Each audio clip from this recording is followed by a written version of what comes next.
Yo, yo, yo, yo, yo. Welcome to another episode of Open for Discussion.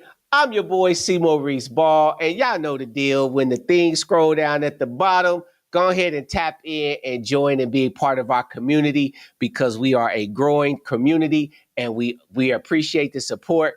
And I'm super excited about the young man that I have on here today. He is out here making a difference in this entertainment world, being a point of difference, making change, changing lives, and doing it real big. And we get a chance to sit down and rap with him about his life. And I'm truly, truly excited about this. But without further ado, yo, kick that intro.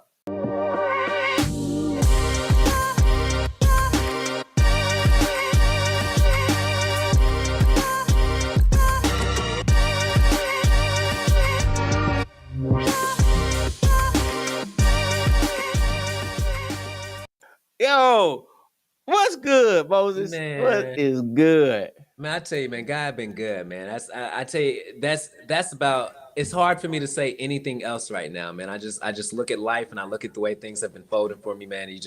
You can't do anything but just throw the glory up to God, man, for real. For sure.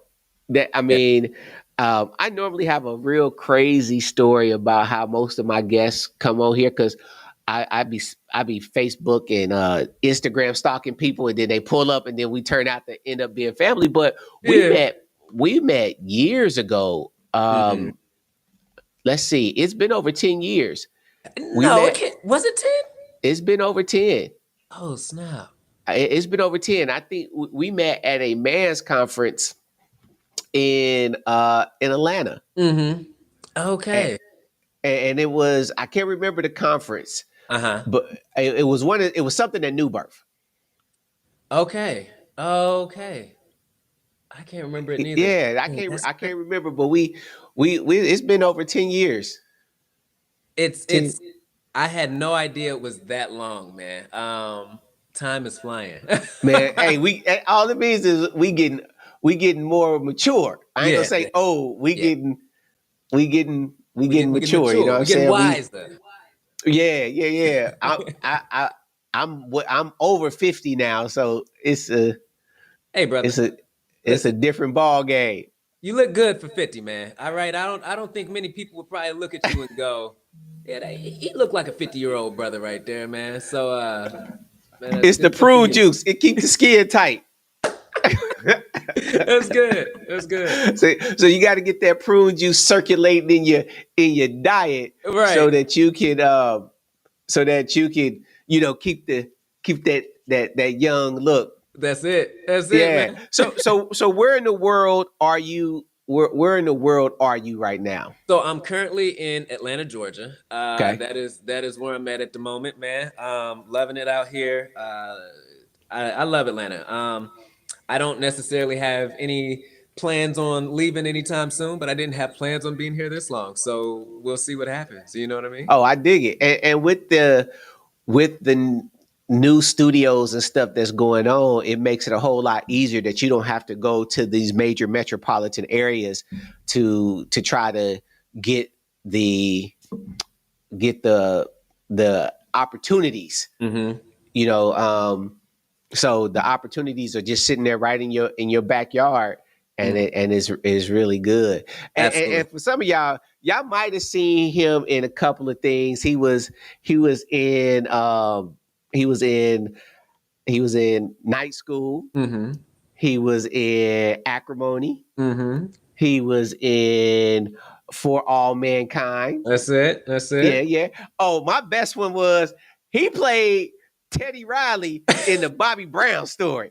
Come on, y'all. Yeah, man. So, and he's currently starring in a new movie that we're going to get to a little bit later on. But I just want y'all to know he ain't no small beans now. He out here doing big things out here in this world. God is good, man. That's all I can say, bro. That is all I can say. Seriously, man. Just to even be in the position to where I pay my bills from acting. You know what I'm saying? I think they say that's maybe like 1% or less than 1% of people who consider themselves actors are in a place to be able to do that. And so there's no credit to me. There's nothing that makes me like so much different than somebody else. I don't have these connections or this money and these resources. That's what I'm saying. It ain't nothing but the glory of God.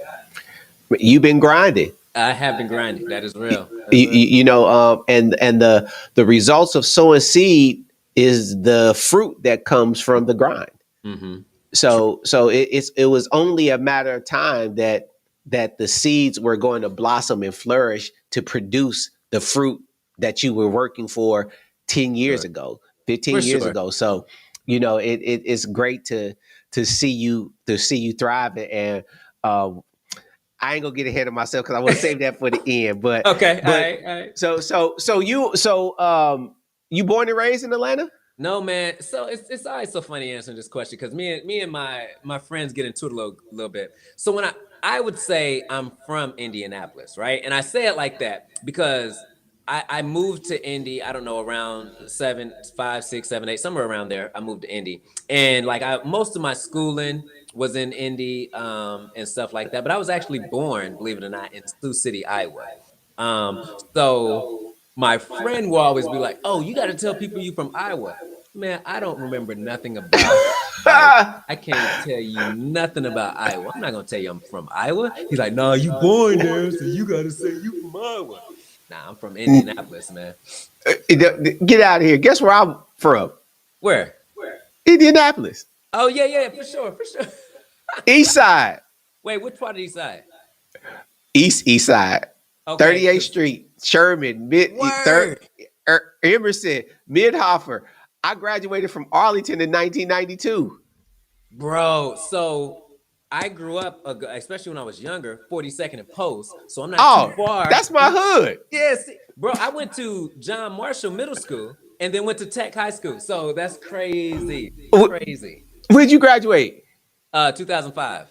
Okay, so you're a young buck. So I'm a little bit younger. Yeah, yeah, yeah. Yeah, That's just a little bit. That's crazy because John Marshall was, let's see, yeah, John Marshall was a middle school when I was in high school. Well, so are you? So what's funny is there was a point when I didn't see. I thought you were gonna say it was a high school because it used to be a high school, Yeah, it and was a then it. high school. Okay, okay, Yeah, yeah, it was a high school. Then when I was in high school, it was a middle school. got So you, I went to Forest Manor as far as middle school. got you, got But you. 42nd and Post, that was where I was at. Yeah, We stayed. My mom stayed in some apartments out there. Um, uh, I was can't. it Three Oak Tree, Fountains, Oak Sutton Tree, Place? Three Fountains. My mom stayed in Three I Fountains, and went. my boy stayed in Oak Tree. That's correct. You know, Oak Tree ain't there no more. Yeah, yeah, yeah. You know, some things needed to go. Oak Tree, I mean, you know, some things needed to go. Okay, Oak Tree needed to I go. grew up in the Meadows, Okay, wow. Okay, 38th Street. yeah, Yeah, like yeah, that's look at that, man. I did not know you was from Indy and graduated yeah. from Tech. I'm Graduated. sorry about that, but it's all good. Well, hold on. Now, wait a minute. Now, you can't say sorry because you said sorry to all my Arlington folks because my brothers, cousins graduated from Arlington. But listen, I am glad that I graduated from Tech. All right, I would say that out of all the IPS schools, all right, I'm a proud Tech alumni if I got to be from IPS. I'll tell you that. I Nah, but like, you know what? Tech wasn't bad though. A lot of my homeboys yeah. graduated from Tech. So where do you fall at in the lineage of your family? Are you the oldest, the youngest? I'm definitely the youngest of three brothers, but it's funny. So just real quick, my grandmother had two girls, my mom and my auntie. My Mm-hmm. mom had three boys, my auntie had three girls. And I swear it was like my mom and my auntie were like, "Oh, you having a baby? Bet I'm about to have a baby too." Because that's how it is. The oldest are like within a year, the middle are within a year, and then the youngest are within like me and the girl cousin who's around my same age, we like 4 months apart. But I say that to say those are like my sisters. So I got technically two older brothers, but we always call ourselves like the six because we all grew up together, you know? That's pretty dope that y'all close knit like that. Yeah. As far as cousins, and so are you and your brothers really tight? Yeah, we're tight enough. And that's always relative to me. So I think it's funny.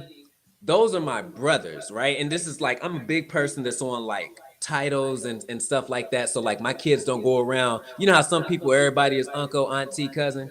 Nah, Yeah. not for my kids, because I'm a big believer in the titles that you allow people to have. And so if I call someone like, yo, this is my brother, then that means that like you have ascended to a place in my life to where I'm always going to be there for you. I'm always going to look out for you. But as you may know, being my brother doesn't always make you my best friend, if that For makes sense. sure. And so I say that to say, like, you know, me and my brothers are close. They're not my best friends, though, if that makes sense. Yeah. So yeah, but we're cool. We're cool for sure.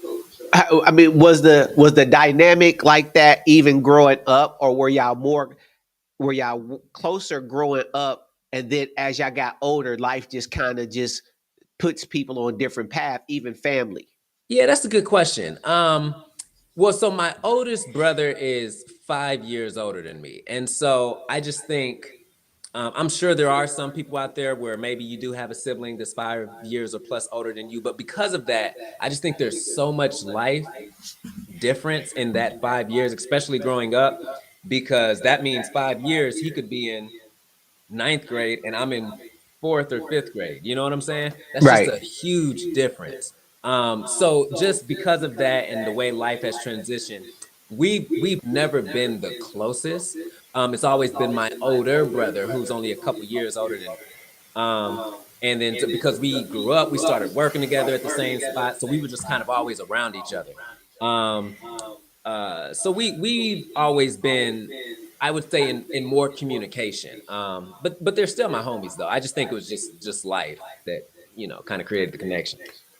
Yeah, I get it. I Yeah, totally get it. Now, did you come out of a two-parent home? man, brother. When I tell you that like part of my life journey is just like it's such a blessing, and it's always interesting to talk about because all of us I think have a story to share, right?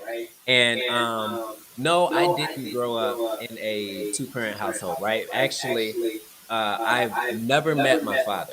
um Okay. and so which having kids now, I've been a little bit more persistent about, like, I probably should find this guy because I don't even know where he's at. I don't even know where he's at. Don't know much about him, but I need to find him so that my two baby girls don't end up dating their cousin. You know what I'm saying? I want to find them. So, but also, it would just be, I just think it would be best for, him to meet me to meet him, and just for us to know of each other and whatnot. But no, I've never met him. And I grew up with my mom. I always grew up around a lot of women. Hmm. And my mom had some complications in life, man. So we moved around a lot, and thank God to where my mom is now. She's in a much, much, much better place than where she was earlier in my life. But you know, some of her earlier decisions might have caused us to move around a lot. So I every time I tell people, like, I didn't go to the same school twice until I was in high school, right? And what I mean, but I should more say consecutively, like, because I did go to John Marshall for sixth and eighth grade, so that is the same school. But what I'm saying is, since first grade, every year I was in a different school, and that may have been in a different school in a different city, different state, maybe the same city, just a different area of the city. And so I always tell people that, and they're like, "Oh, were you military?" And I just kind of sit back and I go, "Nah, not military. Wasn't military." But all of that, bro, it's weird to say that maybe I wouldn't have changed anything, because I don't know what change would have looked like. But I will say, just because of the way I grew up, it created this resilience. It created this uh, determination, this work ethic, right? Um, and above all of that, man, I still love my mom as if none of that had happened. You know what I'm saying? Like, I just Yeah. think we all have our stories, we all have the things that we went through, and that just happens to be mine. And that's, and this is one of the reasons why I do my podcast the way that I Hmm. do, because the perception is people see the Mhm. glitz and the glamour and they don't understand the backstory. Right. And so for people to really be more in tune to the the front side of it, the front Mhm. facing piece that you do, with them understanding, oh, he lived like I lived, Mhm. then it makes it easier for people to continue in their journey, Yeah. because again, they'll hear something that they connect with and resonate with them, and it allows them to be motivated to keep moving. Mhm. And so here's another question: how important do you think having a male figure in the household is in those formative years? Man, listen, and this isn't even just because I'm a dad now, and I'll say it like this: I can just realize between me and my wife the differences we'll have, just kind of small differences on how we approach the kids, right? Mm-hmm, mm-hmm. And there are times where she may want to go harder on subjects, and I'm just like, yeah, I didn't think that was that big. And then there are times where I want to go harder on things. And I think that combination, that's why God created the structure so that you do have two parents, because there's only one person, one being that is able to harness both that paternal and maternal feeling, and that's God individually. But He made it so that we need both that paternal and maternal side being raised. And so there are things where I think of just growing up, had I had a male figure in my life, had I had a father figure, I can't look over the past and I don't have a crystal ball, but I would 95% say some of the stuff that I've went through in life, some of the mistakes I've made, had I had a strong male figure, a positive male figure to say, hey, yo, what are you doing? Why do you think that's okay? I think I would have avoided most of that stuff, because I can think if I was always open, I was always, even now, I'm always open and receptive to information and to learning things. And so because of that, I'm learning everything. And God bless my mom. Here's the funny part. So my entire childhood, I grew up with my mom living homosexual, right? So that's why I say it was always a lot of women around me, right? And so but my mom was the more, what do we call it, like butch side. She was the The more more like manlier male side, masculine side more of it. masculine side. Thank you. Yeah. And so I know that she was trying her best. You know what I'm saying, to instill the values that just a regular kid needs growing up. But there are just some things that you have to get from a man. You know what I'm Right. saying? There are just some things you Right. need to get from your dad, and I can wholeheartedly see in my life where I missed out on those things. Yeah, that is a I think that is a pivotal question. I grew up with a single dad in the 80s. So, Okay. so my whole experience of childhood was really different, Mm-hmm. because of it was unheard of to be Mm-hmm. a single father during that time. So my understanding and connections to that, and this is one of the reasons why I asked that question, is because my experience said, hey, I had that piece. Mm-hmm. I didn't have the female piece. I didn't have the mom piece, especially through middle school and high school. But she was around. Mm-hmm. So my balance was a little bit different. But Mm-hmm. uh, so in your transitions, and you're a young man at, Mm-hmm. let's say, seventh, eighth grade. You having a lot of transitions. Was that a was it something that at that young age that caused any kind of insecurities within yourself, because life didn't seem like it was stable? You know, it's now this would be, and every time I hear this question, I always forget to ask my brothers. But if it wasn't clear earlier, so drugs played a part Mm-hmm. in my Mm-hmm. mother's life, right?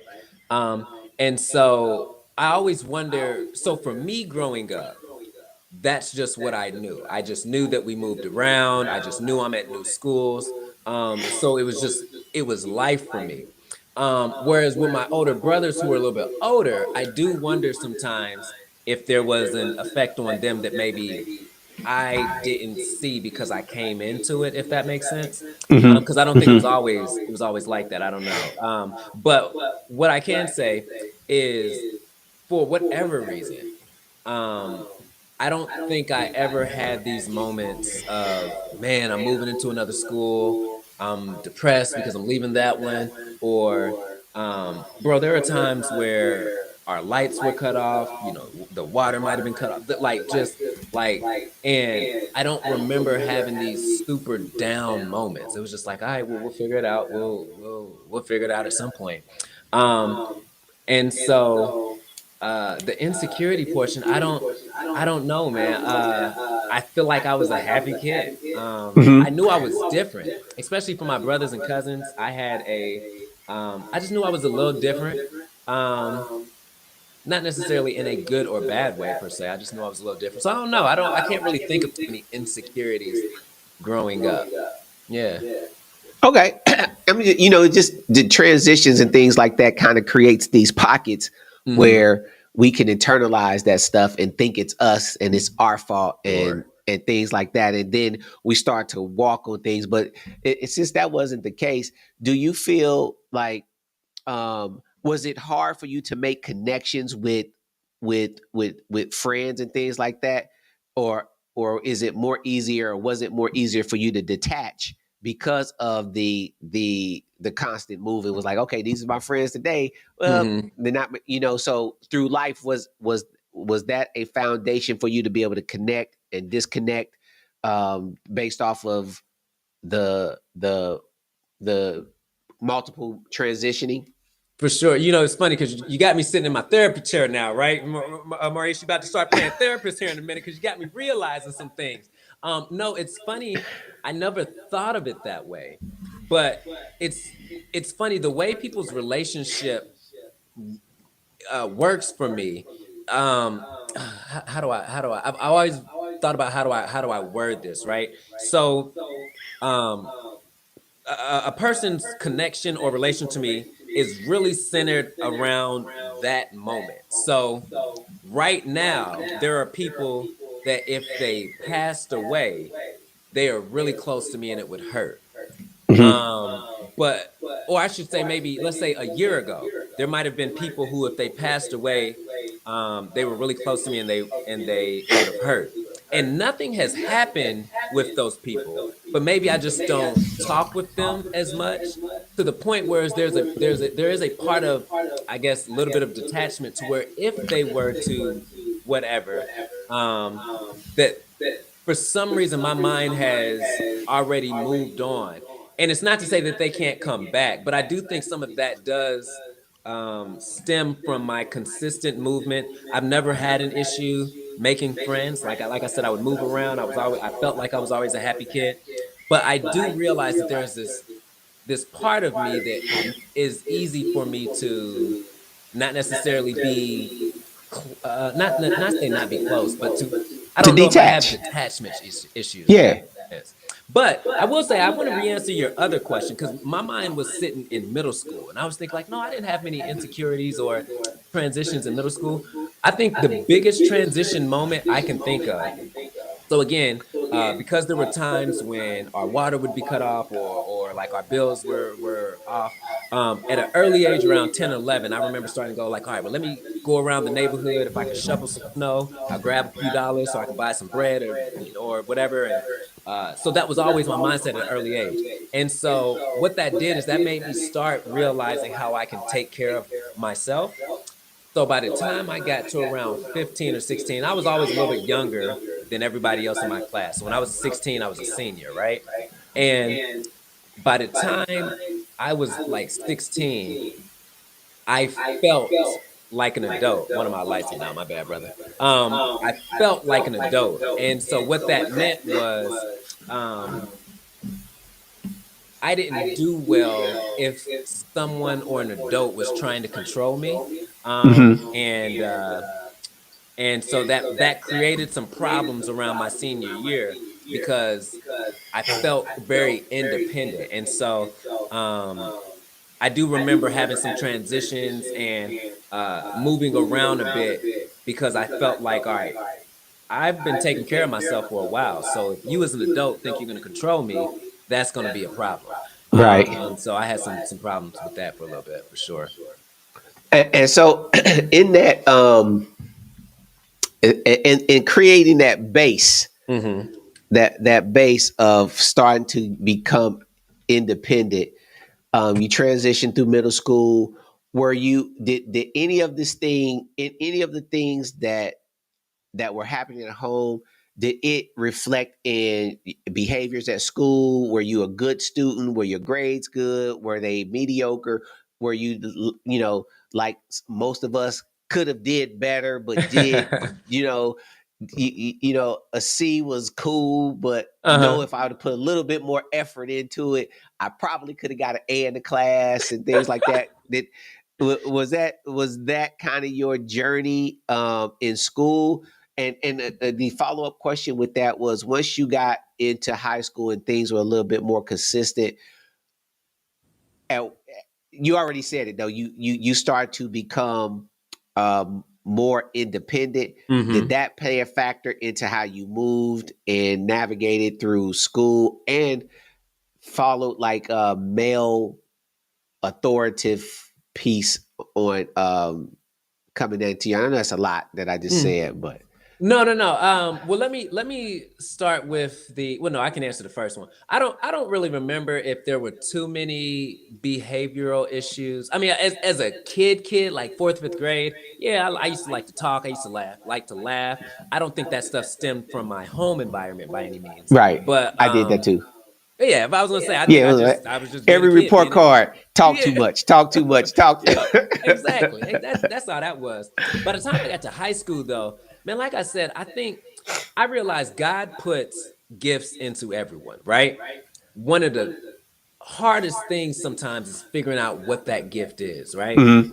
I learned in seventh grade, right in middle school. I remember learning, like, okay, my gift is going to be me speaking in front of people. I had started doing like school presentations on like anti-smoking and like the effects of smoking, and I just remember like thinking like, okay, I believe this is where my gift lies, and me speaking in front of people. Don't know much more than that, but there's that. And so then as I got into high school around ninth or 10th grade, I started thinking like, oh, maybe I'm supposed to be a pastor. Maybe that's what I'm supposed to be. Now, look, I always say this. This is funny. So, my first 2 years of high school, I was like 5'2", round, had these big old glasses, and then somewhere around my junior year, for whatever reason, I started to grow a little bit. I'm not super tall now. I'm only 5'10", but what I'm saying is I did start to grow up, and so therefore I thinned out.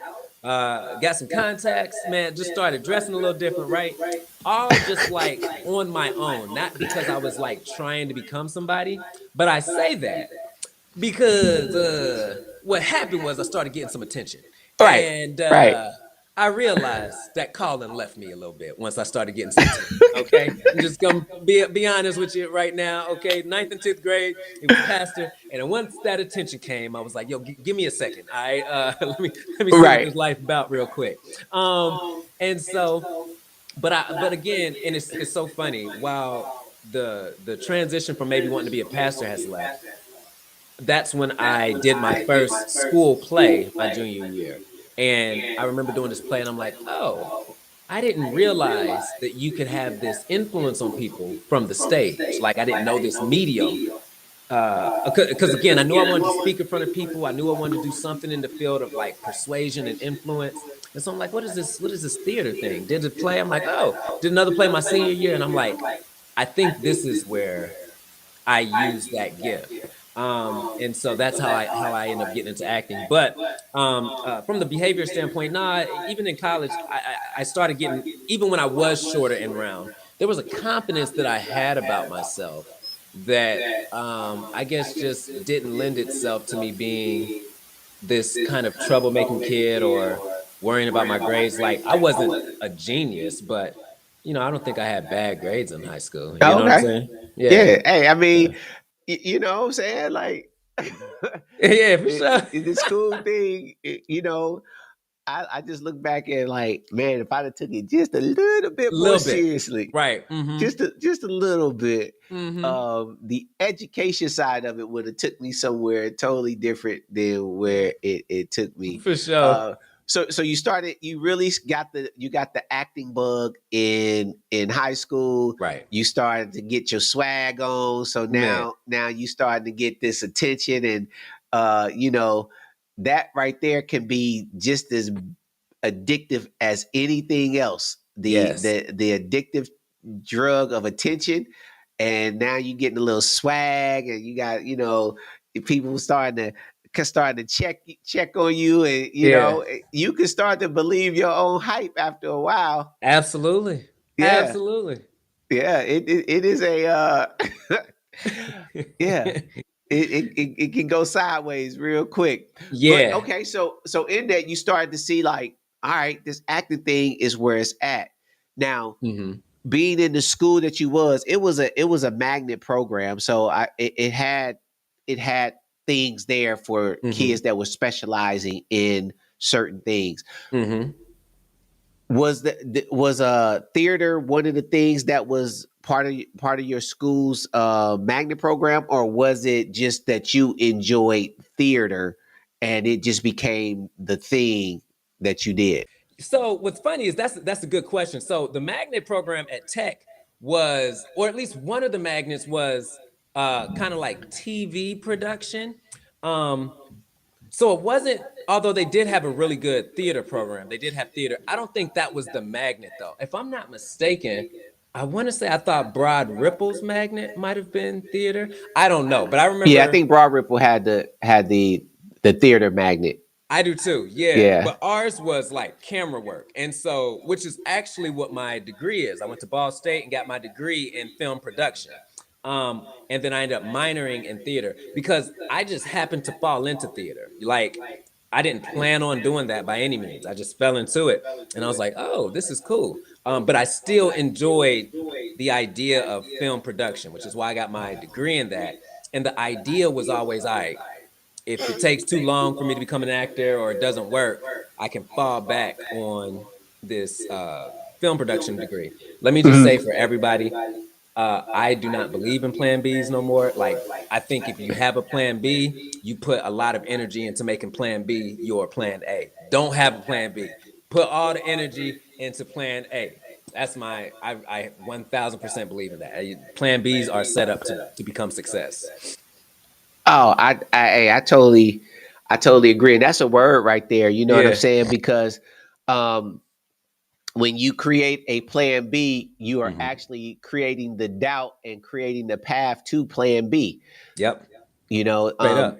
in the book Think and Grow Rich, in the first chapter, he tells a story about this group of sailors who pulls off, and they get to where they're going, and he says, "We burning our ships because we're going Mm. to leave here on their ships." So plan A is plan A. Plan B Yeah. is, hey, we gonna come back to our ships and we gonna bounce. But Yeah. plan A is it is we you go all out, and I think that right there in itself encourages a lot of people to say, even you got to press through the hard times, you got to press through the difficult times, you got to press through when the bottom of the bottom then dropped out of the bottom, and you Man. got to keep it moving. Because everything is not going to always line up. It ain't going to always be the thing, but Mm. if it's your dream, what are you willing to Right. risk for it to what are you willing to sacrifice? What are you willing to give up in order to make that thing happen? And I think that's a great mantra. There is Man. no plan B, That's only it. No plan plan A. B. That's it. Matter of fact, I think I can't remember what movie. I think it was the Taking of Palem 123 with Denzel.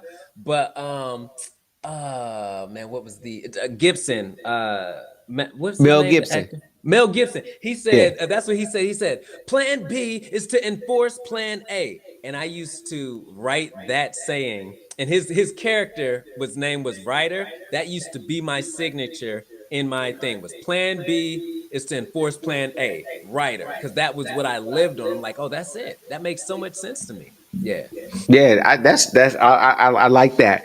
yeah. So you transition and you becoming this theater star. You get down to Ball State. Mm-hmm.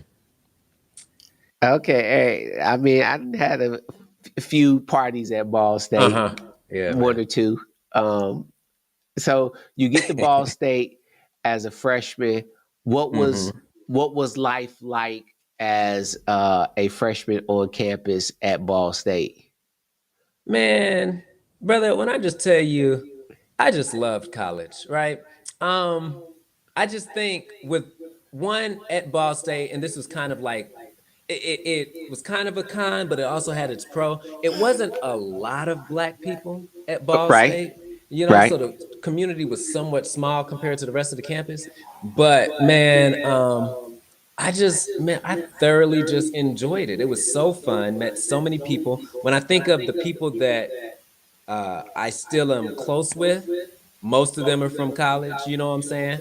Um, and I just, I love my college experience. I will say, going back to your,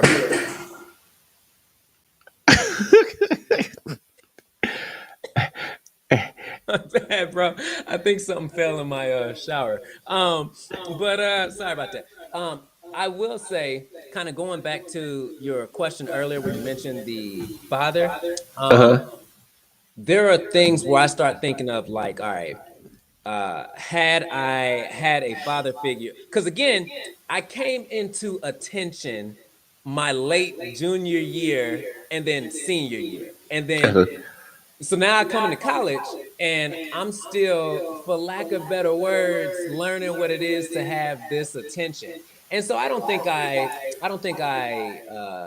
what's the word? Uh, I could have used some adjustment in I college. I dig think it. yeah, it came a little later. The adjustment came a little later.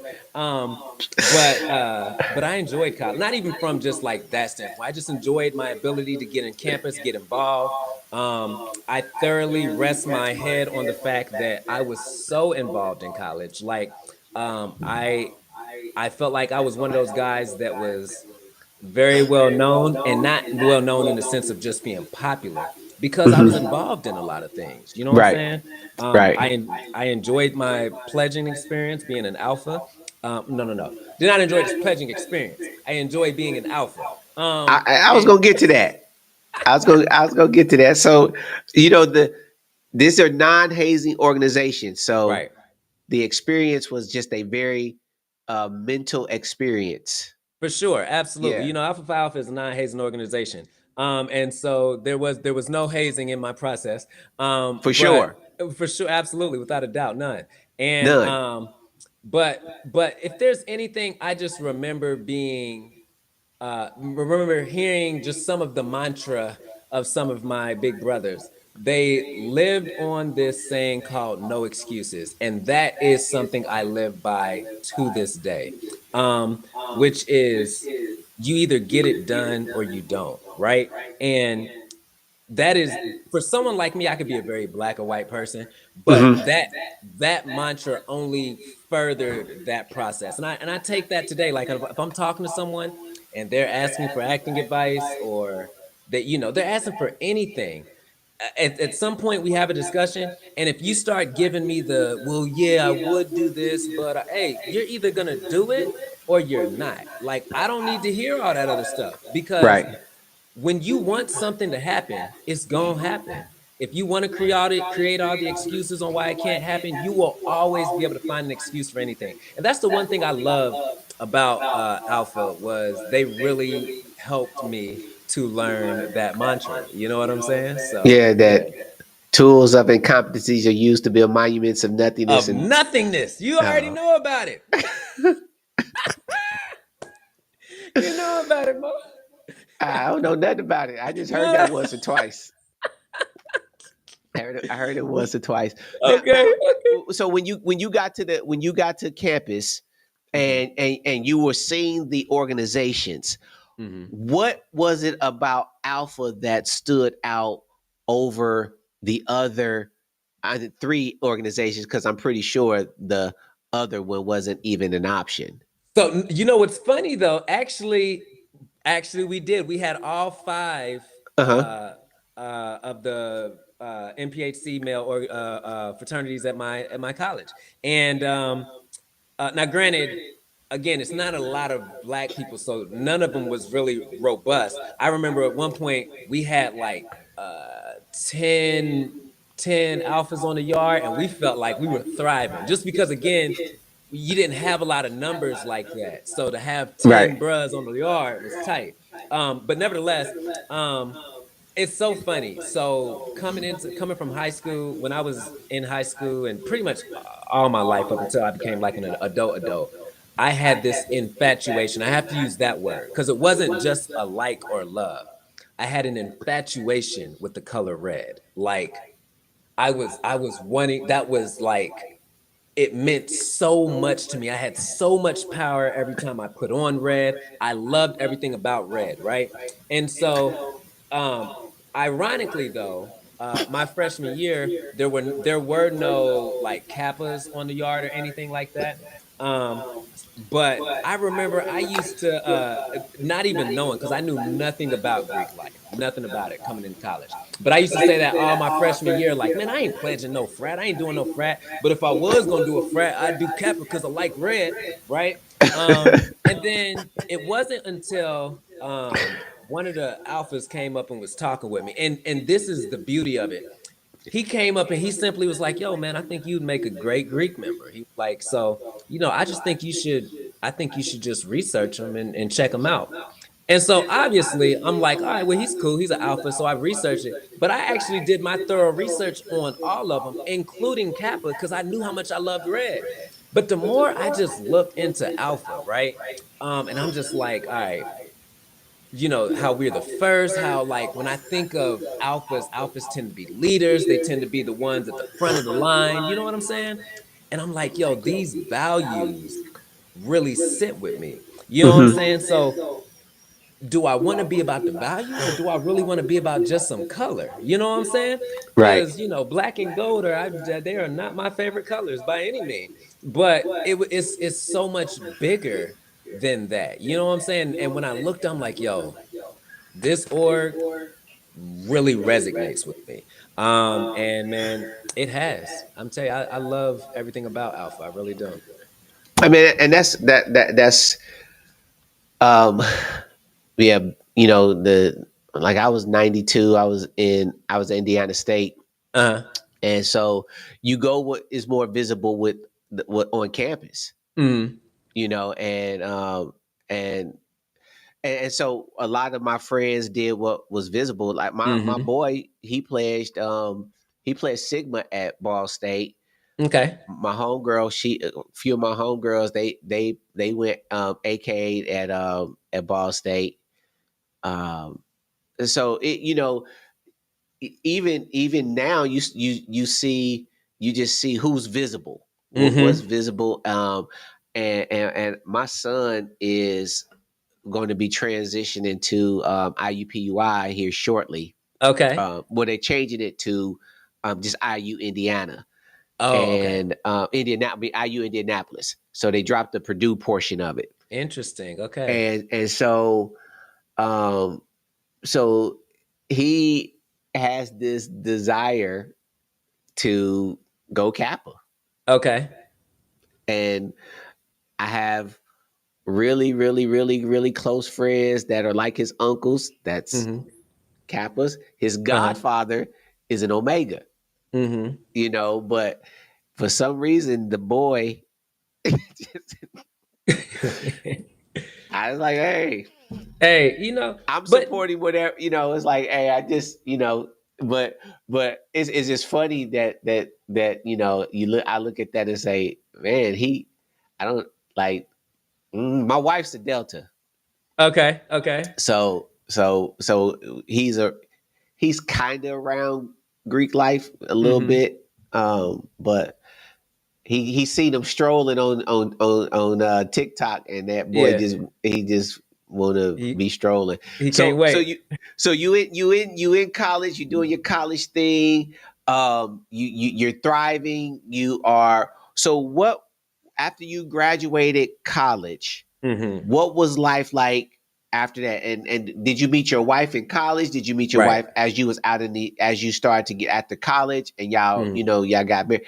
And, before we get to that part, what Okay. was life like after you graduated college? Did you go right immediately into the workforce? Did you stay in Indiana?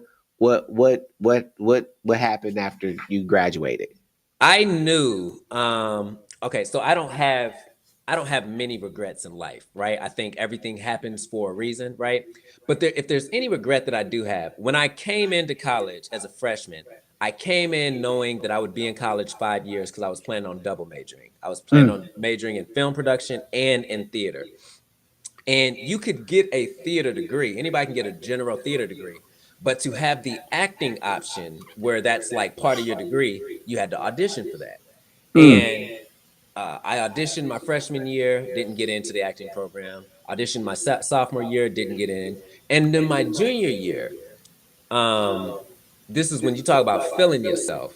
Mind you, like I pledged Alpha my sophomore year, the first semester of my sophomore year, and so Greek like is always was always big. So on top of that, I think now I'm the vice president of my Greek organization. Again, I'm involved in everything, so everybody know me. Um, and so I'm saying all that to say I'm feeling myself a little bit. hmm And hmm I auditioned my junior year, and I get rejected again. And I'm like, man, I don't need no degree to act. I'm about to drop this to a minor. I'm not about to keep letting them reject me. Now, here's the kicker behind that, right? If we're say if they're saying you audition for the program on Friday, you know this months in advance. hmm I would wait. hmm Oh, we audition on Friday. I'll find my monologue on Tuesday, Wednesday. And I remember one time I was talking to, there was this one drama professor at Ball State, Dewandra Lampkin. I always remember her because she was like, I'm going to tell you how it is. I loved her approach. I love people like that. Like, yo, I ain't got no time to beat around the bush. Let me tell you, you suck. That was horrible. Um, right, right.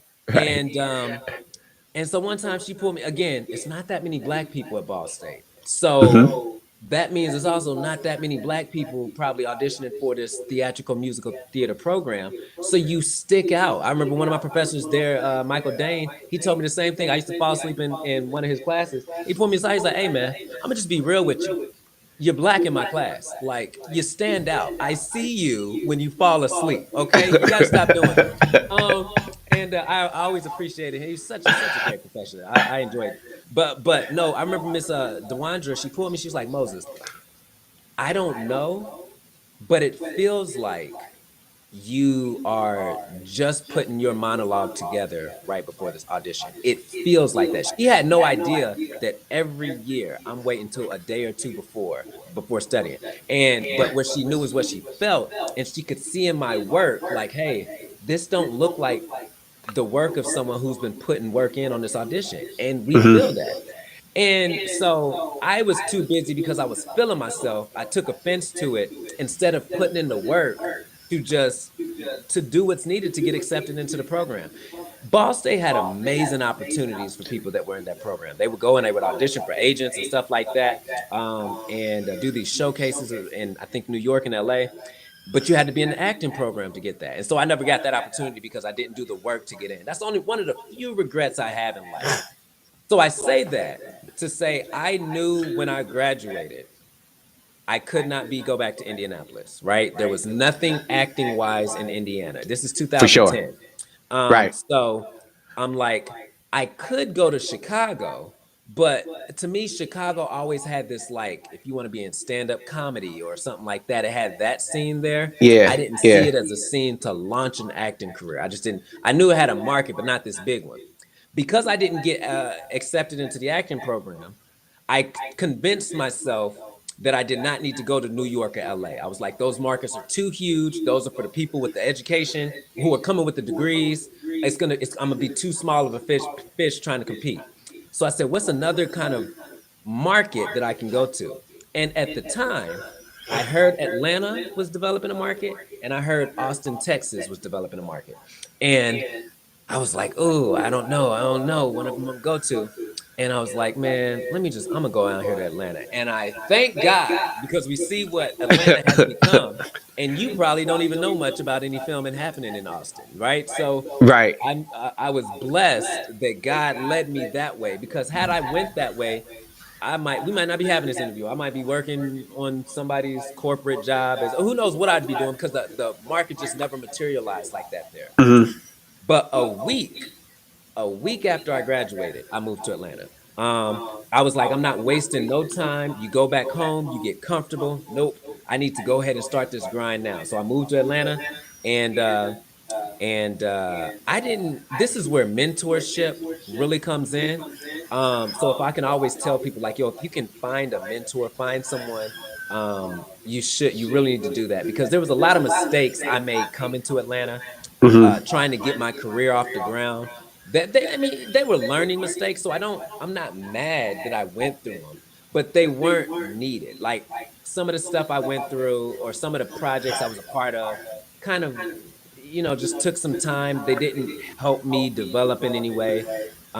It just took time, and those are the times I think about, like, I could have probably invested that time better doing something else.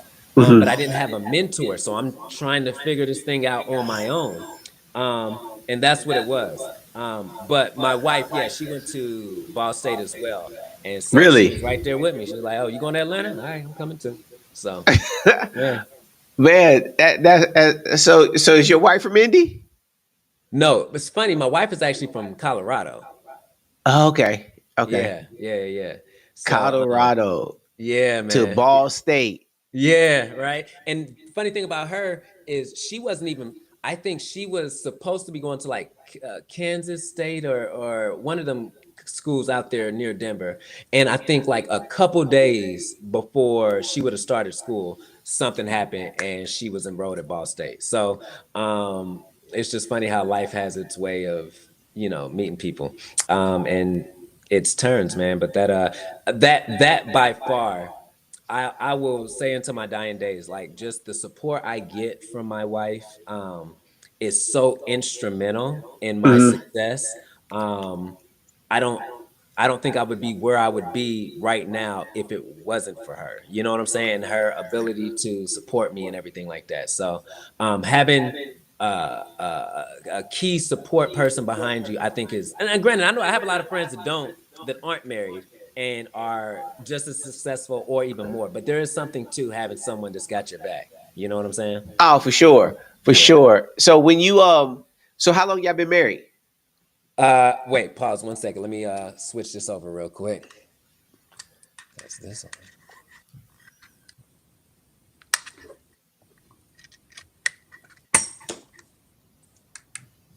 All right. So we are going on 13 years here in September. Well, congratulations. Man. 13 years is a feat. Anything Hmm. over one, you're good. That's real. you That's you make real. it out of year one, hey, it's all uphill. It's all downhill from there. Uh, you got so 13. So y'all got married pretty much right after y'all graduated. Close to it. We got married in 2012. September of 2000. Man, okay. Uh, I'm gonna come back to that question. I gotta figure this out. This is irritating me. Um, give me 1 second, real quick, brother. I don't know why this isn't working. This is crazy.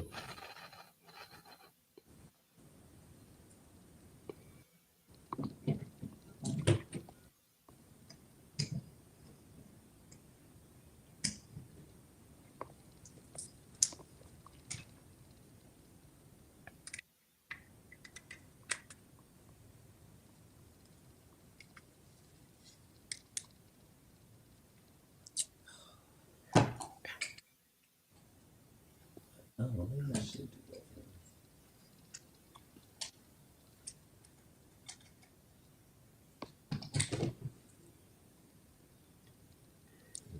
Okay.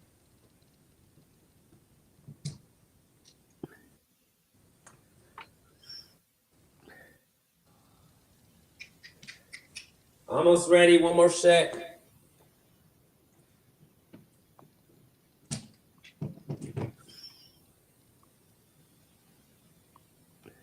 Let's just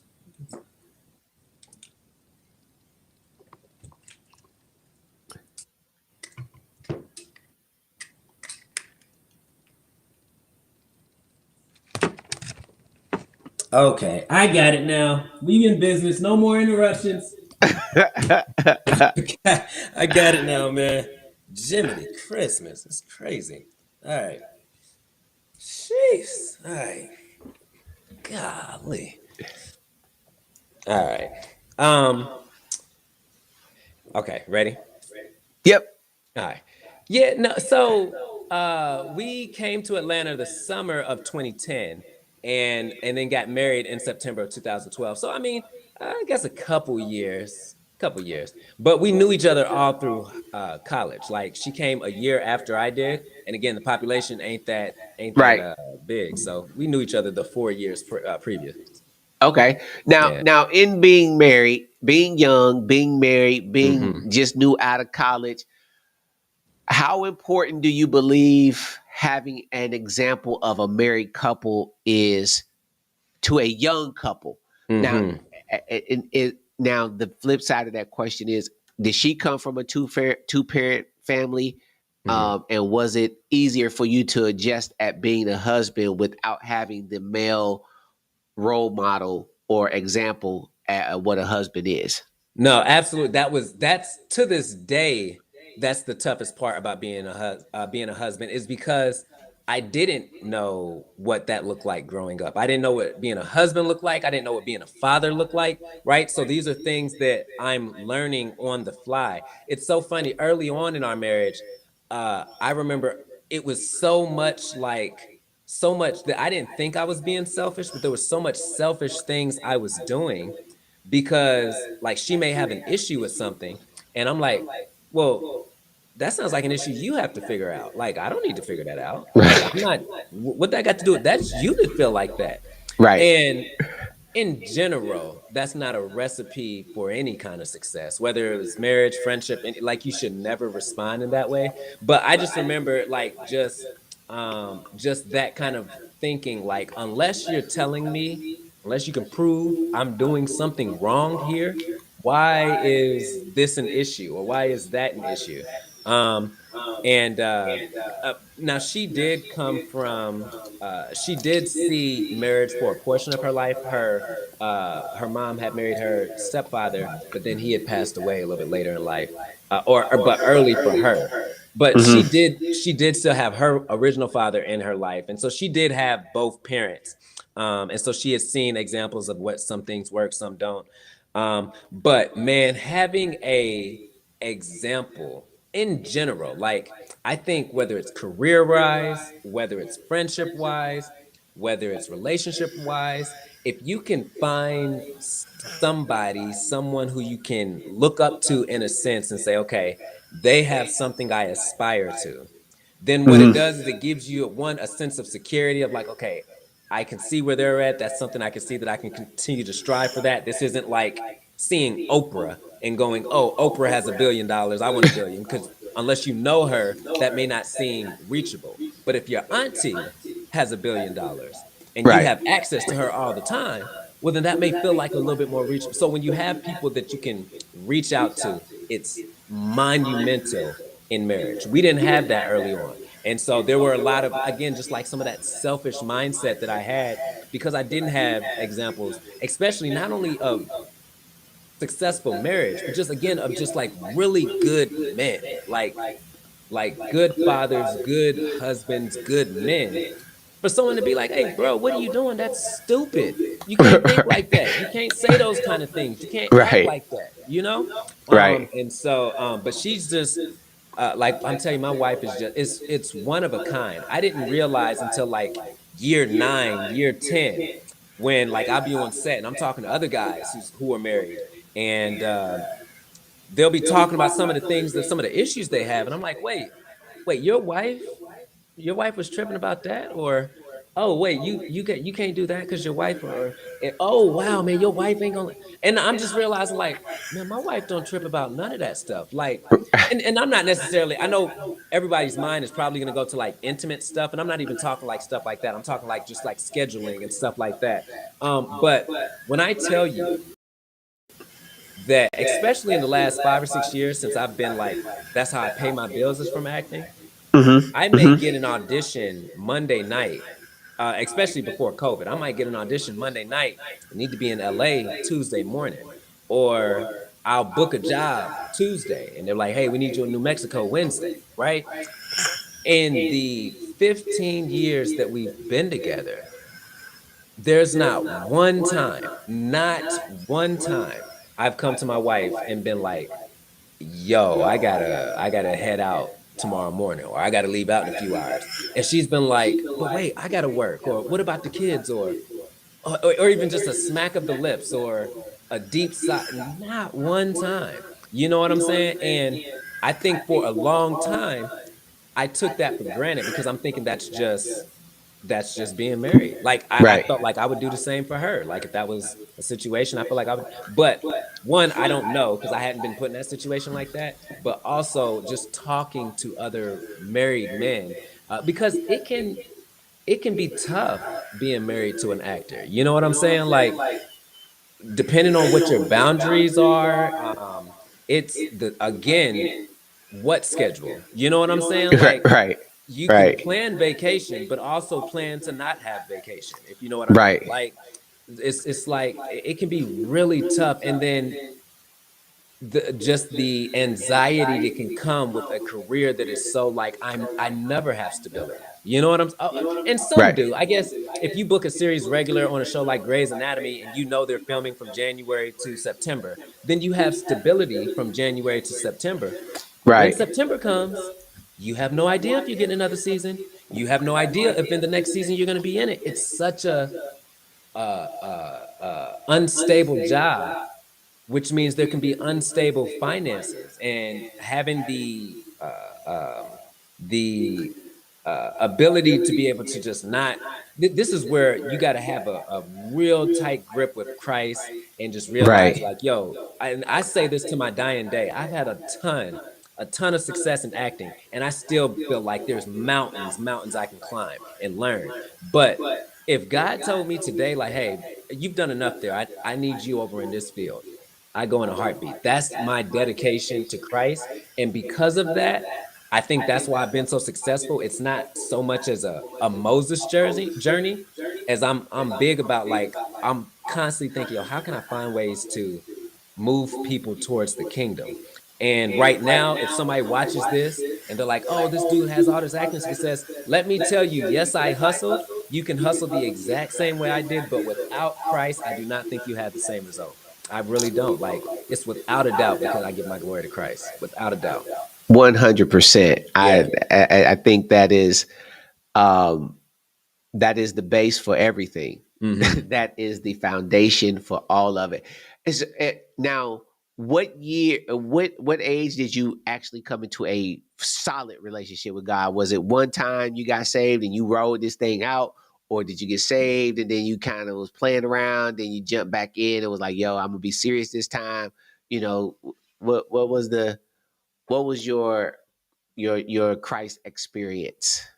For sure. That's such a great question, right? And because there's this mantra right now, sometimes when you speak to people, like they don't want to feel like they want to force their kids to go to church, right? Mhm. And I'm always interested in that because I'm like, well, let me ask you, is church important to you? And they're like, yeah, no, church is important. I just don't want to force them to go. I was like, well, you think school is important, don't you? They're like, yeah. I'm like, you force your kids to go to school if they don't want to go, though, right?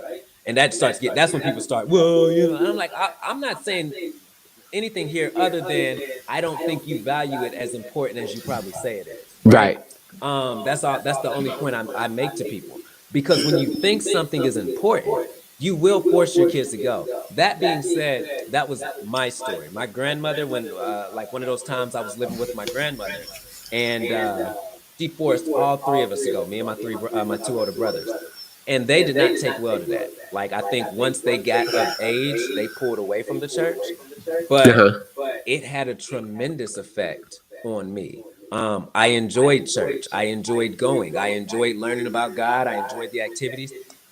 I will wholeheartedly say, without her forcing me to go, I don't know where else I would have got that experience of going to church. Because at the time, nobody else around me was going to church. So if I Hmm. didn't go with her, I wouldn't have been going. You see what I'm Right. saying?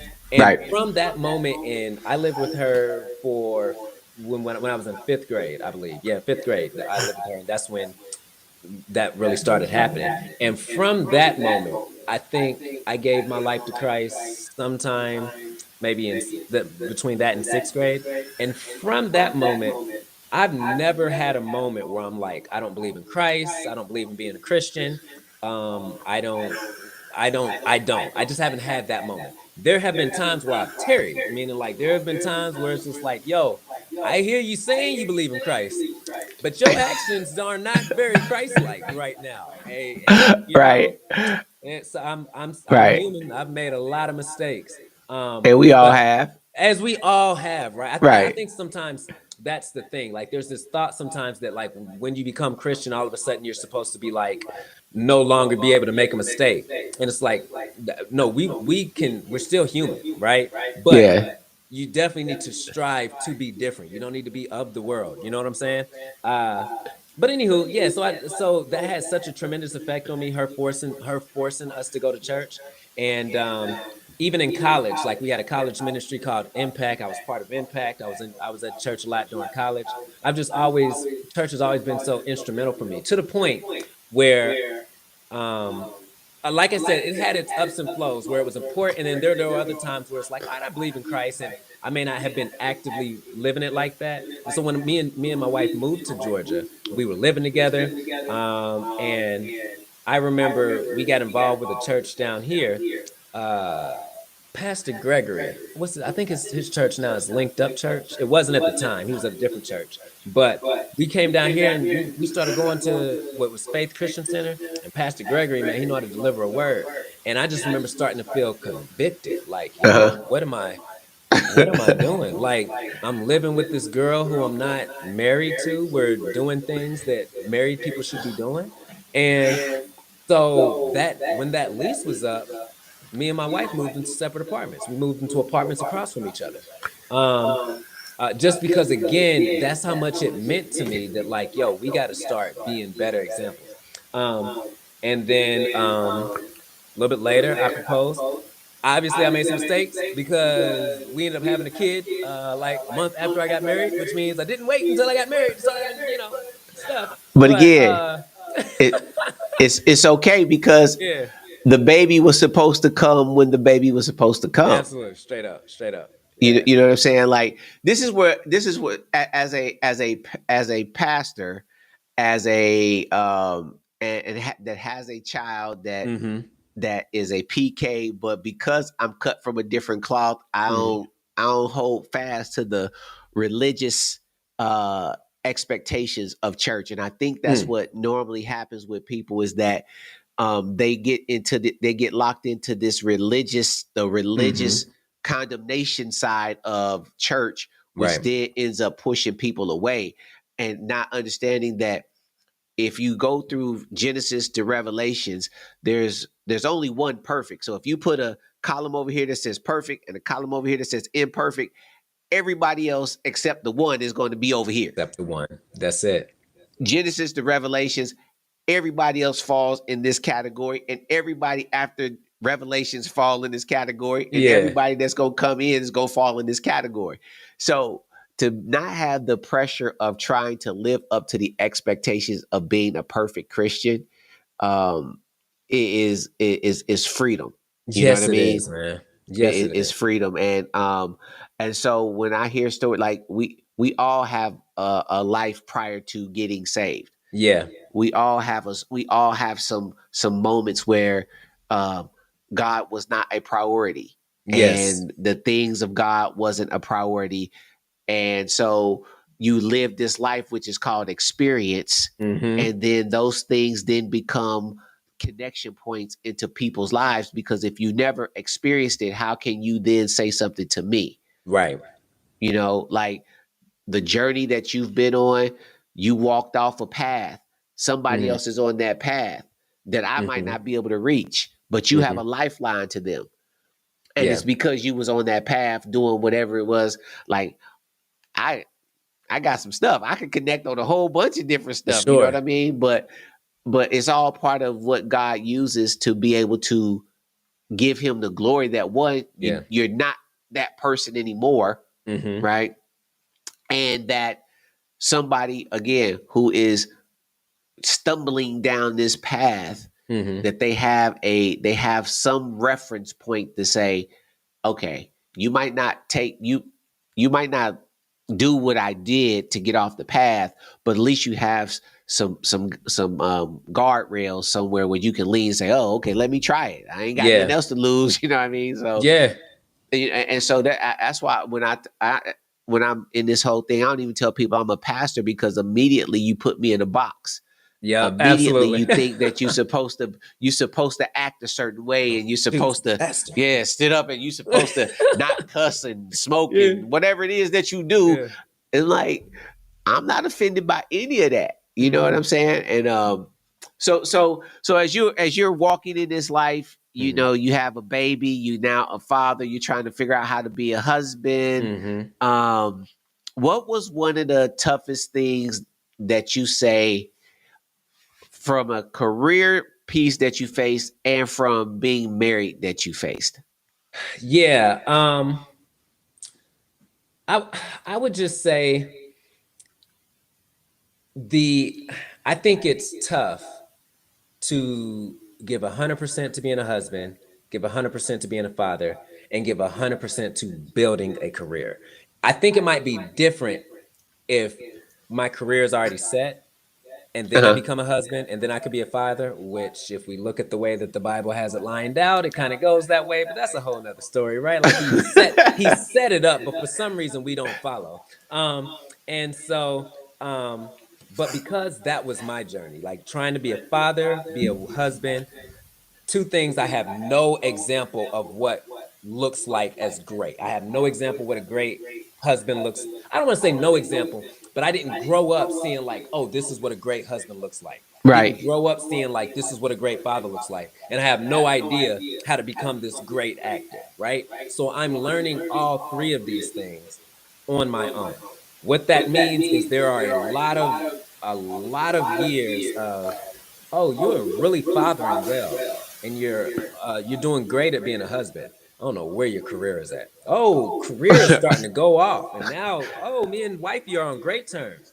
Yeah, the kids are not getting that much time and attention right now. Okay. Oh, wow. Okay, my kids love me, and my career's taking off, and me and my wife are in the pits. You know what I'm saying?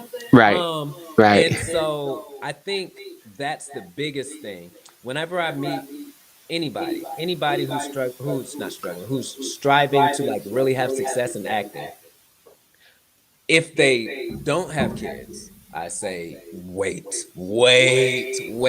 because the moment you put that responsibility on yourself of being a father, it just you will just create, and it makes it more difficult. It's not impossible, obviously, but it does make it, when you have to be responsible for more than just your spouse, but now someone who can't take care of themselves. At least technically your spouse is able to handle themselves. A kid can't. Right. There's a Technically. whole technically, right? Yeah. Um not everybody's created equal, right? But a kid, like legally he can't, like there's just so much that a kid just can't do. And so there's a different mindset when it's like, oh, I have no choice but to take care of you. So if I want to go be homeless and do this acting thing, that's cool for me. Maybe my wife might be cool with me being homeless too. But to drag this kid along, nah, I can't Right. do that. So now I find myself going, you may find yourself doing odd jobs, doing stuff that don't aid in your career because you have this responsibility over here. So I always tell people, if you can wait having kids, have kids, wait. Same thing once you get married. You need to enjoy your marriage. Wait before having kids before you start, once you get married, because you want to enjoy each other. Like, feel like or know what it's like to enjoy each other as a married covenant, right? For And sure. then the same thing with pursuing a career like this that's so unstable, um, uh, to be able to get some footing, you either need to have someone who's super supporting, that's really supportive, that's going to be wanting to go through the grind with you, or you just need to wait until you have your house in order before you start really trying to mate and bring in your helpmate. You know what I'm saying? And so because of that, my strive for making my career pop so much. I think there. I know there have been times where I probably misunderstood my wife, or maybe not have given her all the attention and Mhm. support that a wife should have. Mhm. Um, and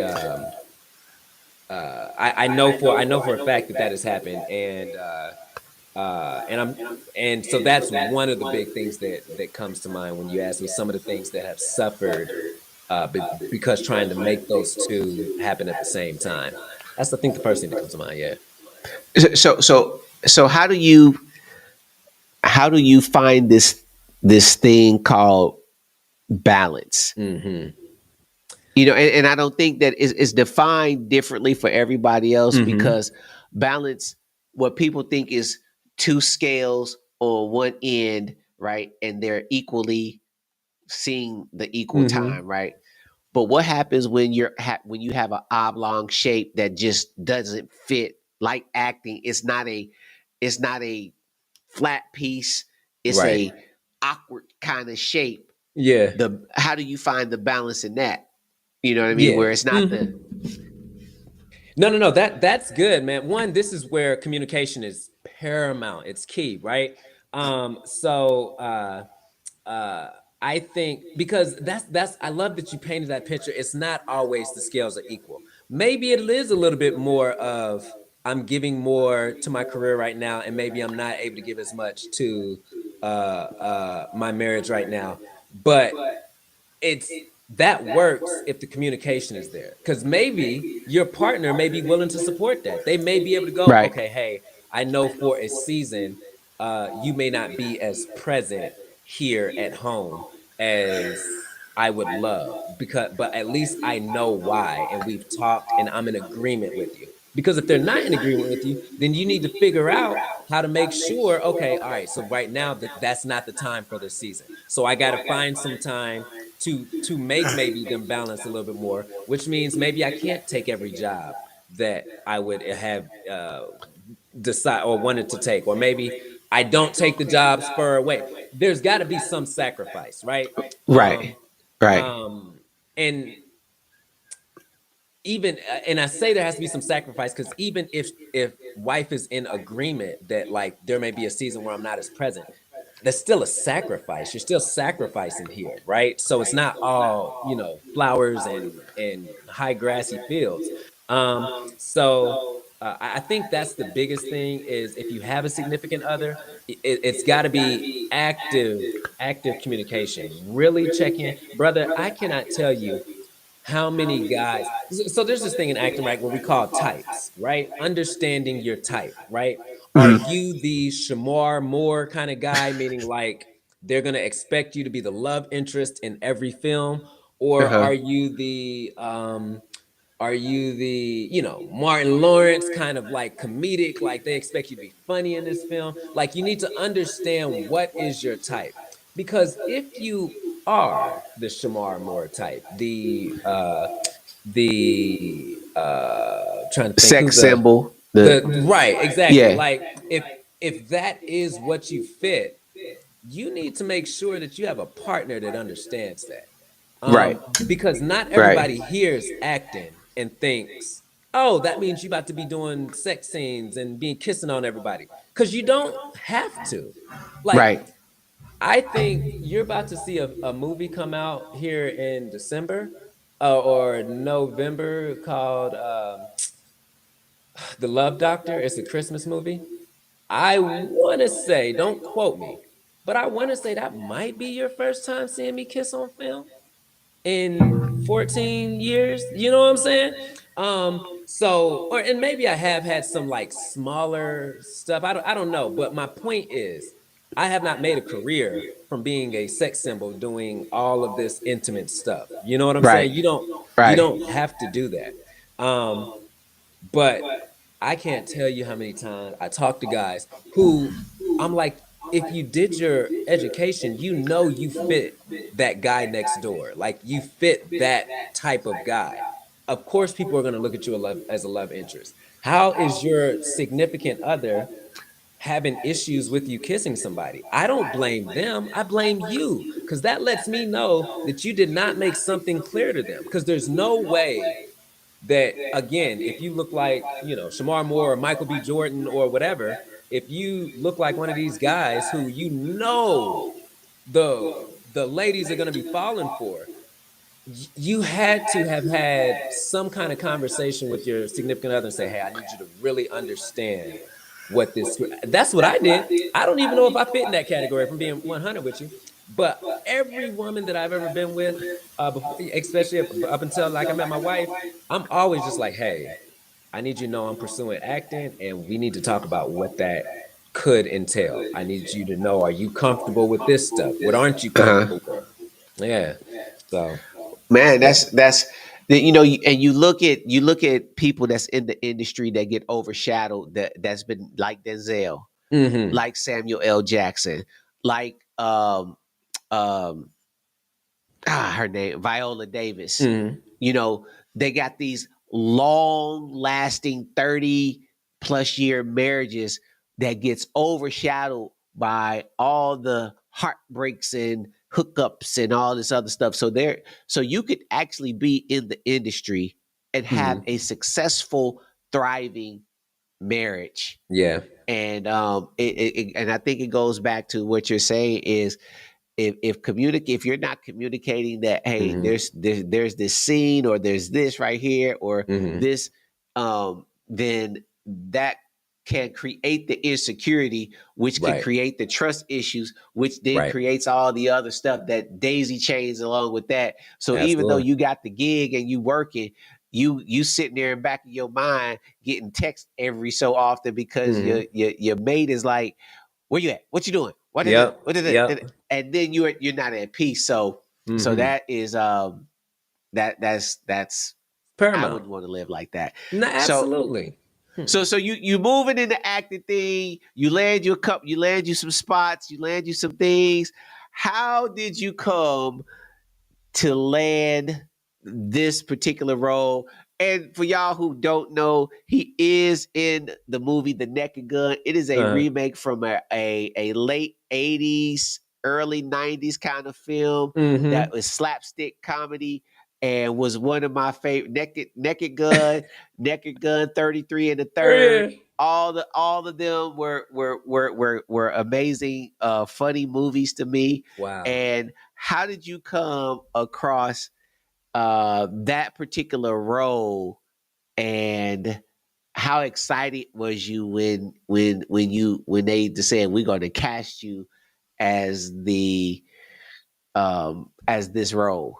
Man, when I tell you, brother, that this role is just, again, man, I don't even want to sound so cliche, but it just really just speaks to the glory of God and the way that he can move and just make things happen, just the most unimaginable things happen.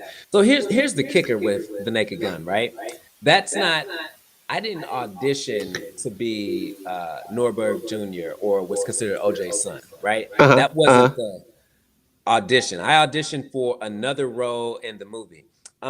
Furthermore, if you've read any of the reports or anything, without giving any kind of spoiler, you realize they didn't expand too much on the role of OJ in this movie, right? Uh-huh. They Uh-huh. didn't expand a lot on it.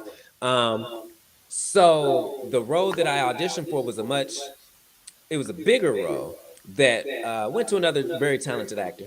But he played older than me. It was Michael Beasley. I auditioned for one of the other cops, but it went to this actor named Michael Beasley. A really good actor, but he plays older than me. So it's like, oh, they wanted an older role for this, older Uh-huh. character for this role. And then when they came back, and my agent calls me, and he's like, "Hey man, they want to offer you this role, it's playing OJ Simpson's son, but they want to know that you're okay with it.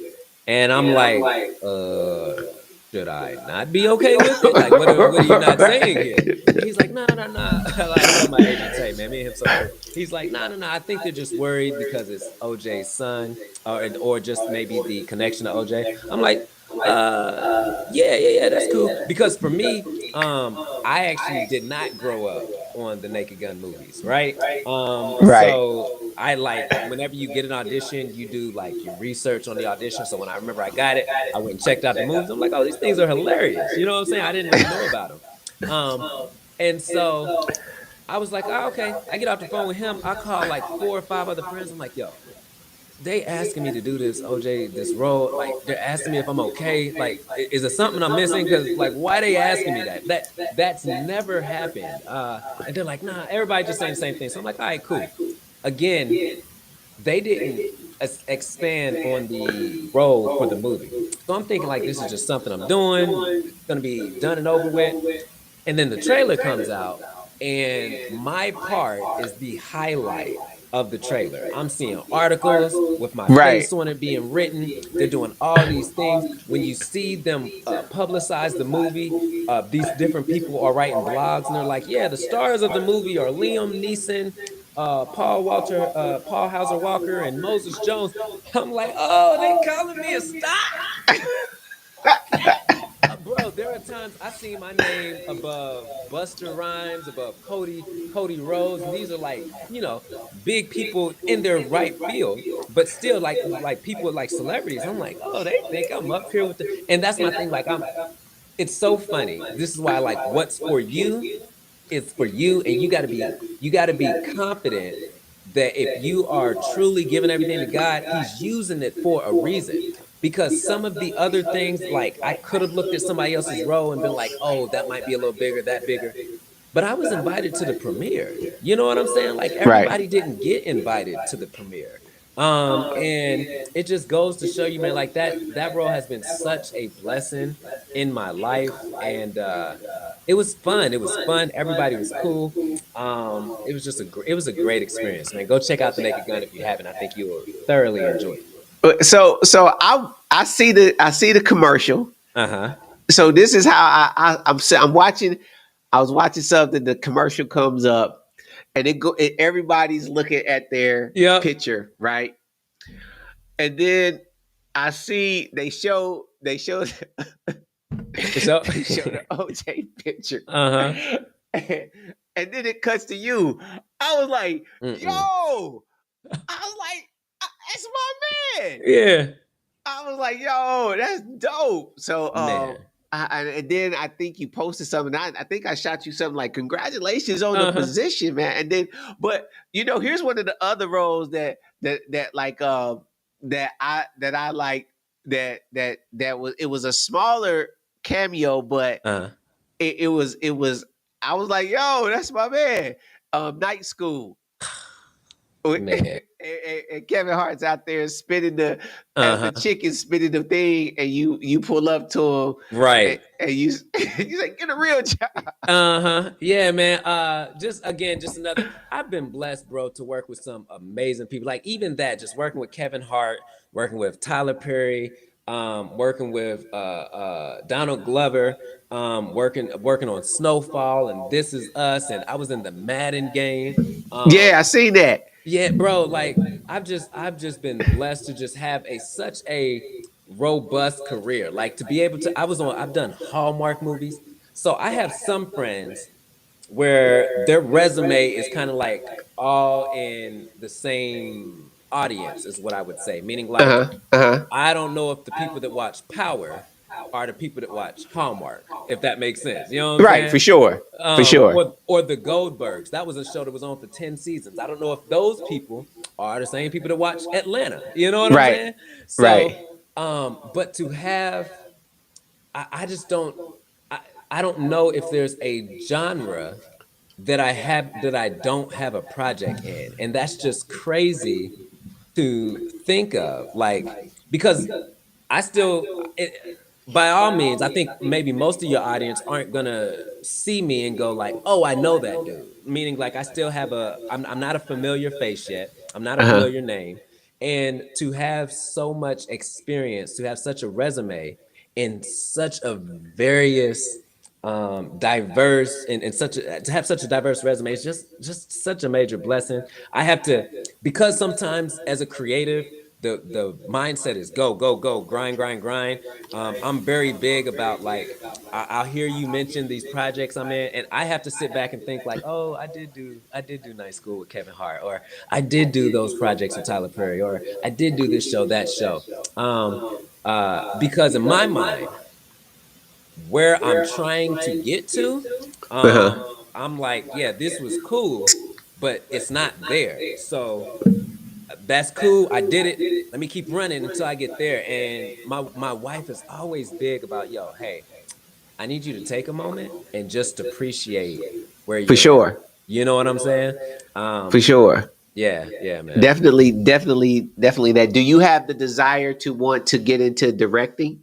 Absolutely. I plan on using my degree. I know, we often get degrees and sometimes people don't know. I plan on being a film producer. I plan on filmmaking. And I've done some of that, right? I've done some producing, I've done some making on a much smaller scale.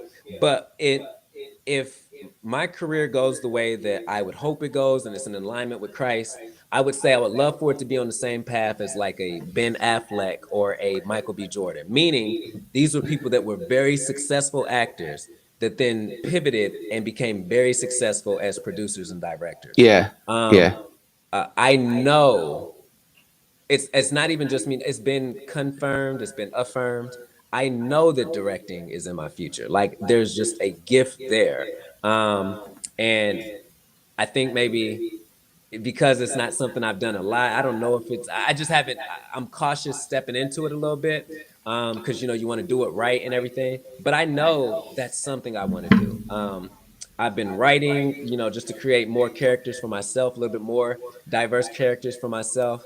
But that I think is the next stage that I believe, God willing, you will see in the next year or two of me just like my own projects and me directing and me producing. So yeah, man. Yeah. That's what's up. This is the journey of a thousand steps start with Mm-hmm. one step. Mm-hmm.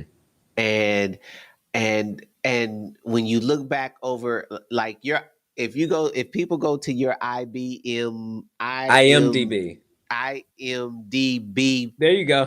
page and look at Yeah. what you've been a part of, like you said, it's a plethora of genres Mm-hmm. that put you in comedies, that put you in Mm-hmm. drama, puts you in action, it puts you in sci-fi. Mm-hmm. That's an amazing resume for a Yeah. young black male Yeah. from in From east side of Indianapolis. Yeah. Indianapolis. You know what I And mind you, mean? what's That what's important about that? This is a like you said, this is a guy from the east from Indianapolis because I say the east side, but I also grew up on 10th and Rural, like the Brookside area. That's where I feel like I spent a lot of my life as well. So there was the east side and Brookside. But nevertheless, just this guy from lower income Indianapolis who I don't have resources, meaning like it's not like my cousin was this big producer right. or my uncle was this big actor. I didn't have no resources. I didn't have those connections. I didn't come from any kind of financial background. This is just hustle, grind, and faith that have combined to allow me to have the success I have. And I say that because hustle, grind, and faith is anything that anyone can have. That's the stuff that we all can possess, right? You can have faith, you can create your hustle, and you can grind, right? And so I say all that to say, like, even if it's not this field, right? Like, I know there may be some people that watch this who have a desire to really have a successful acting, or to be maybe what's called a working actor, or whatever, have a desire to get into acting. And one, the best thing about acting, this isn't like sports where the older you get, the more you're looked at as like I don't want to deal with it. Like you can get into the industry at any age, any age. Right. Right. There's always roles for every age. And so if it's something that you've been wanting to pursue, then especially from the industry standpoint, pursue it because it's here. Now, that being said, the industry is shifting. It's changing. Um, there we are coming into a new realm of Hollywood. It's not the same Hollywood. I think there's been this thought of like, oh, we're trying to get back to what Hollywood is. It's a new Hollywood.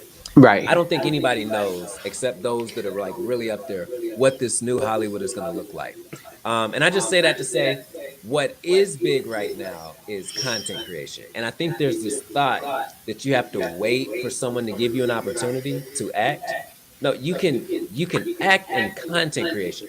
The thing with that is people don't like to hear that because in the beginning stages that may not bring you the money that you're thinking that you may get over here by doing somebody's show.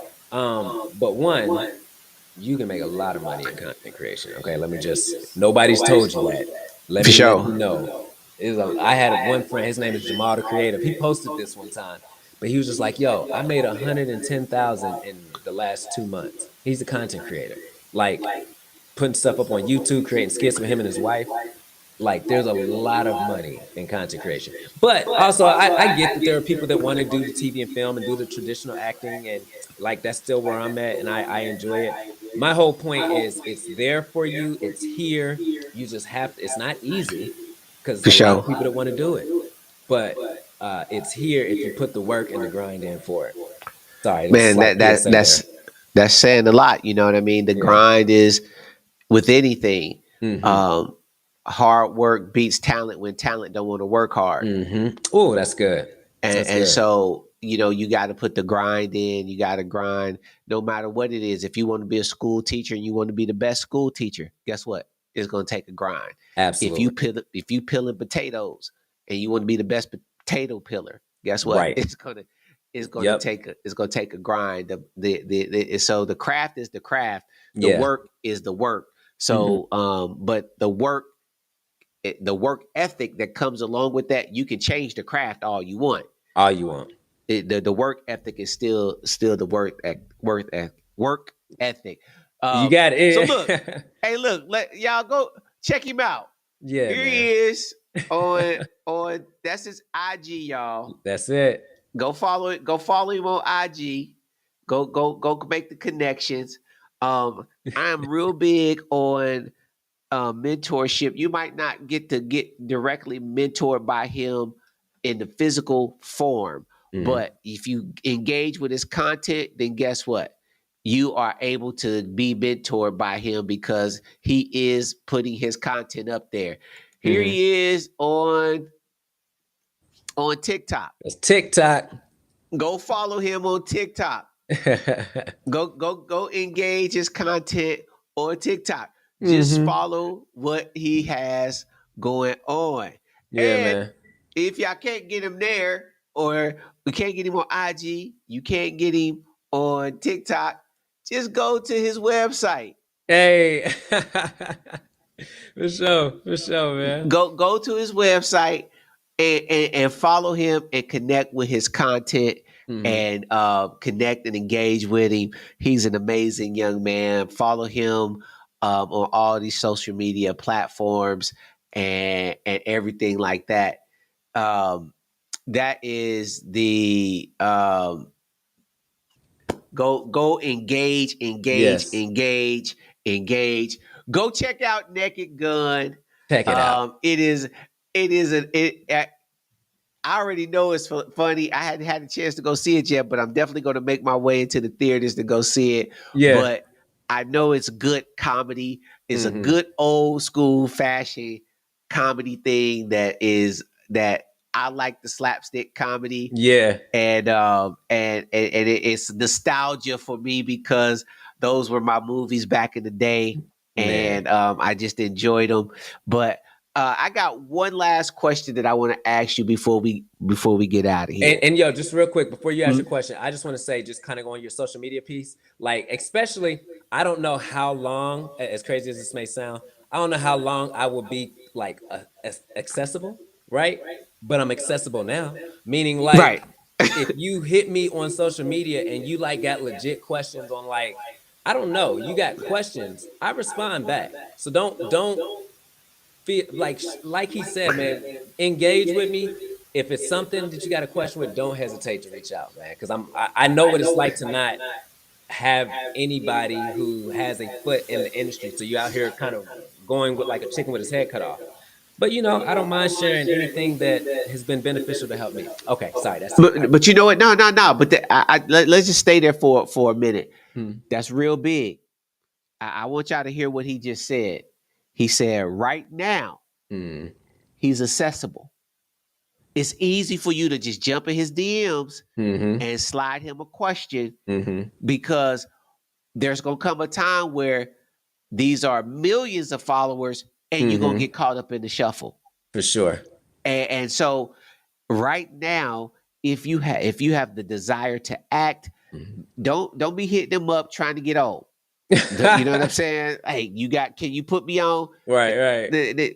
Now, but if you had a genuine question about the industry and Hmm. how to position yourself in the industry, jump in and shoot him something so that he can respond to you, and you'll know it's coming from him because as he starts to matriculate up through the he's not going to be able to respond. He probably have his assistant responding, and you Hmm. might not even get respond to at all because I deal with a lot of content creators, people who got Hmm.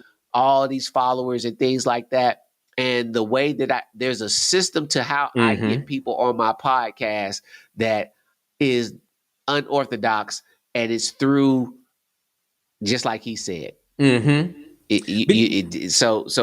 So tap into that and don't take that for granted because he is giving you access for however long he's in at this tangible reachable spot. Not saying that he's Absolutely. gonna grow up and become some Right. crazy, I ain't gonna talk to you because no, right now he's tangible. He's Yeah. he's accessible. Yeah, Plug man. into that. Yeah, and Plug in. So plug in. plug in. So here's my final question for you. Um, what is something that you didn't learn Hmm. at an early age that you had to learn the hard way growing up? Ooh. Okay. Mm, something that I had to learn that I didn't learn at an early age. I had to learn the hard way growing up. I will let me step into my marriage realm for a second. Um, again, because I didn't really see uh or I didn't have a successful marriage that I was consistently watching.